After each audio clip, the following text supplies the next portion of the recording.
Hola, soy Paola Harris con Primer Contacto y tengo realmente un tema muy interesante de qué hablar. Vamos a hablar de telepatía o PES, como se le conoce formalmente, percepción extrasensorial.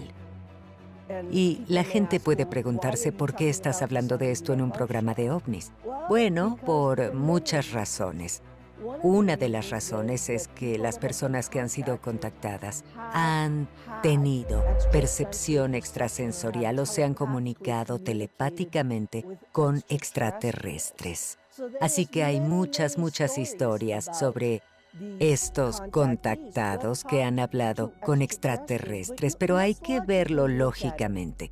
Si tienes contacto en China y tienes contacto con un extraterrestre y él te habla en chino, ese extraterrestre no fue a la escuela para aprender chino, español, inglés o cualquiera de esos idiomas. Entonces lo que tienes es algo llamado transferencia de pensamiento directa. Te dan una idea. No te lastimaremos. O estamos aquí para aprender de ti. Y muchas de estas personas tienen sus pensamientos en la lengua del país donde sucedió el contacto. Esos son datos, eso realmente sucede. Pero tenemos que aprender lo que es ser telepático, tenemos que aprender esta ciencia. ¿Quién aprendió la ciencia primero? La comunidad de inteligencia en los años 70. ¿Por qué estudiaron telepatía? ¿Por qué estudiaron PES? Porque en esos días no había satélites y necesitaban usar psíquicos, médiums y clarividentes para espiar a la Unión Soviética. Y estos tipos de experimentos se hicieron en California, en el Instituto de Investigación de Stanford, y se hicieron con dos físicos, Hal Puthoff y Russell Targ. Estos dos físicos, con la ayuda de un muy inteligente clarividente llamado Ingo Swann, empezaron a estudiar esto como ciencia. Para mí, pensé, bueno, creo que hay muchas personas que son telepáticas. ¿Por qué estudiamos esto como ciencia ahora, si es real? Pero cuando lo usas para propósitos militares, entonces se vuelve legítimo. Ese estudio que se hizo en Stanford fue iniciado por el Dr. Edgar Mitchell, astronauta del Apolo 14. Y lo hizo porque hablamos en otro episodio sobre el Dr. Edgar Mitchell, porque hizo pruebas desde la Luna, que incluso la NASA no sabía que estaba haciendo. Estaba enviando mensajes, números y formas desde la Luna a Florida. Y fueron 90% precisas. Y lo que tenemos que aprender de eso es que el pensamiento se transfiere desde la Luna. Entonces, transferir el pensamiento de una persona a otra, y es muy rápido, puede suceder. El Dr. Edgar Mitchell obtuvo dinero para financiar este estudio. En el Instituto de Investigación de Stanford obtuvo financiamiento para hacerlo de la CIA, porque estaban espiando, recuerda, estaban espiando a Rusia. Quien es muy interesante, del que quería hablar porque se volvió un buen amigo mío, quien ayudó con este estudio, fue el psiquiatra israelí Uri Geller.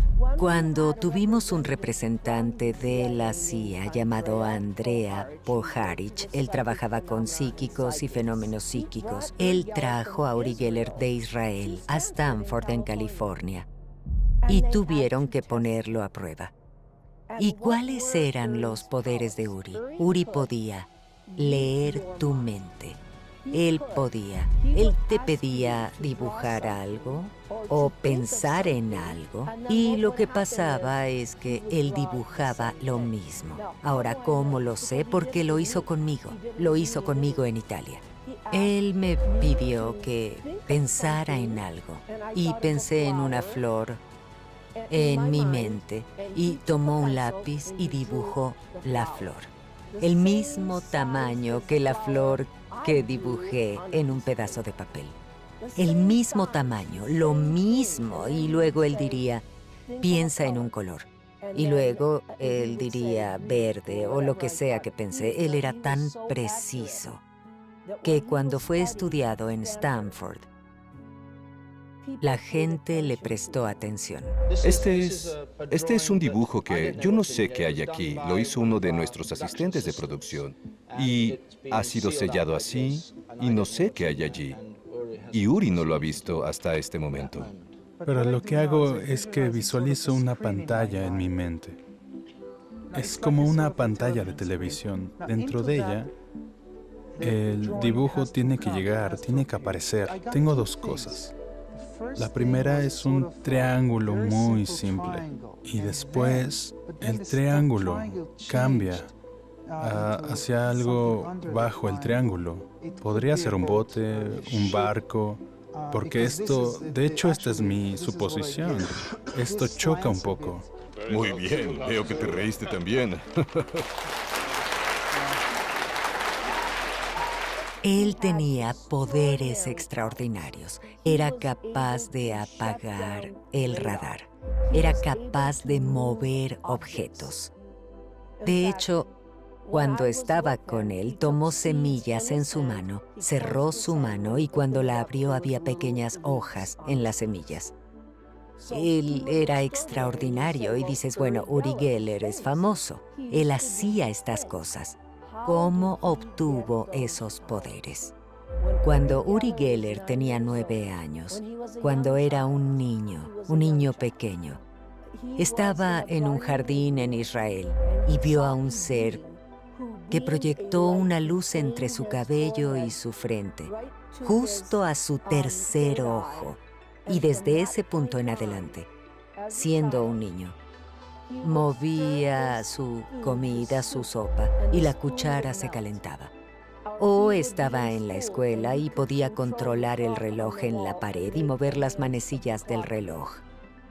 Así que se convirtió en un fenómeno.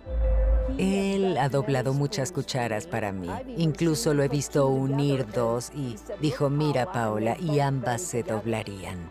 Tiene una relación con los metales. Lo que hago es telepatía. Como todos saben, es recibir y pasar pensamientos. Y lo que tengo, el otro poder que he leído, se llama psicoquinesis. Es decir, mover, doblar o romper objetos. Está crujiendo, lo siento en mis dedos. Mira, es como si se convirtiera en plástico. Sí, se rompe. Sí, se rompe. Mira, es muy... Tiene una relación con el magnetismo. Cuando llegó a Stanford, lo pusieron en una jaula de Faraday, y pusieron la jaula bajo el agua porque quitaron toda la estimulación e hicieron experimentos psíquicos con él. Y él estuvo fenomenal. Ingo Swann, sin embargo, es el que enseñó a la gente cómo usar su habilidad psíquica.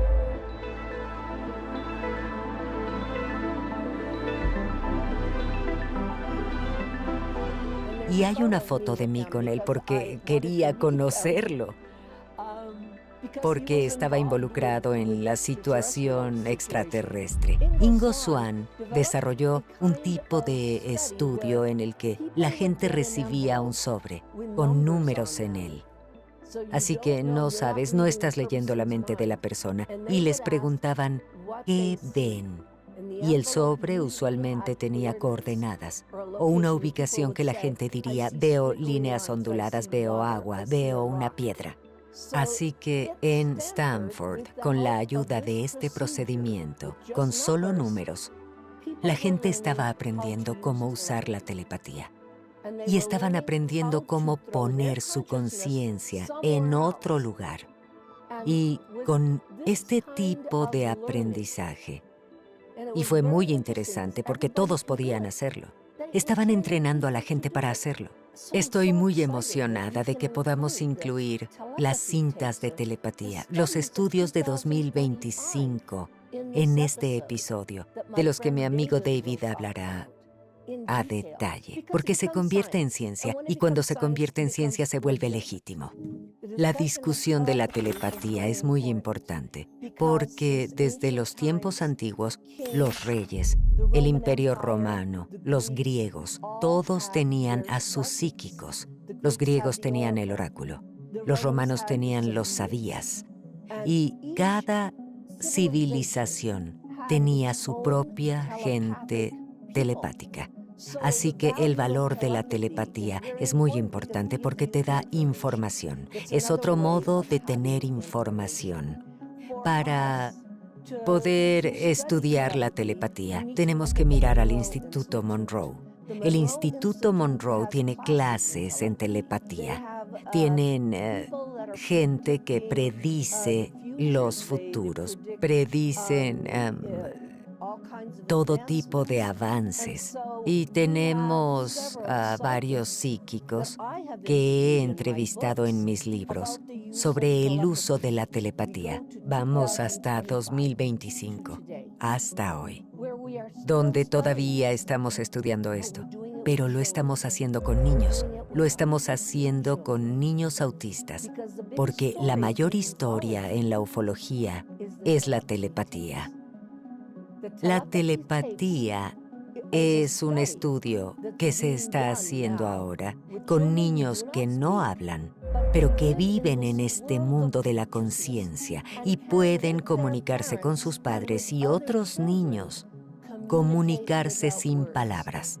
Mi amigo David va a hablar sobre el estudio más reciente de las tarjetas de telepatía. 1. ¿Puede revolver de nuevo, doctora Powell?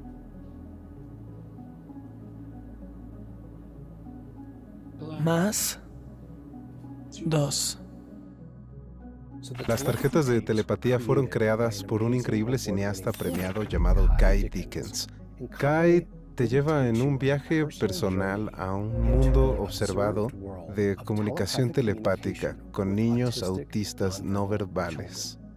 Lo interesante de esto es no solo su investigación, sino cómo estos niños pueden hacer esto. Y cuando las familias descubren que tienen este regalo, es una enorme epifanía para ambos los niños y los padres. Y yo pude observar esto en una demostración en vivo.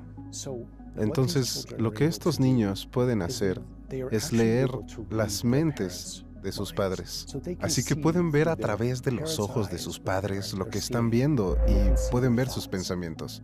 Y son capaces de leer las palabras de un libro que el padre está leyendo, o identificar una imagen que el padre está mirando, o incluso ver los números. Y la forma en que se comunican, ya que no son verbales, es a través de una tabla de deletreo. Así que son capaces de apuntar a las letras o apuntar a los números. Y la forma en que se demuestra esto es a través de un vendado muy interesante sobre los ojos del niño. Entonces el niño está vendado y el padre está en una habitación separada o incluso cerca de ellos. En ambos casos, el padre puede literalmente abrir un libro, apuntar una palabra rara y el niño inmediatamente comenzará a deletrear. O pondrán en una calculadora un número y el niño inmediatamente comenzará a apuntar los números. Así que es increíble lo preciso que esto es, y el niño que yo vi fue 100% preciso. Por favor, multipliquemos dos números y veamos si lo logra. Ok, ¿qué es? 9, 0, 0. Increíble. Razón por la que esto es relevante es que sabemos, dentro de la ufología, que muchos experimentadores y contactados nos han dicho desde el comienzo de sus experiencias que una de las primeras cosas que observan es la comunicación telepática. Desde George Adamski a Howard Menger, a Billy Mayer, a muchos otros.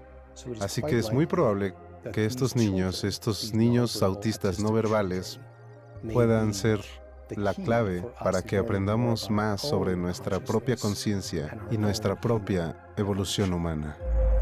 Él tiene un color rosa detrás de mí. Sí.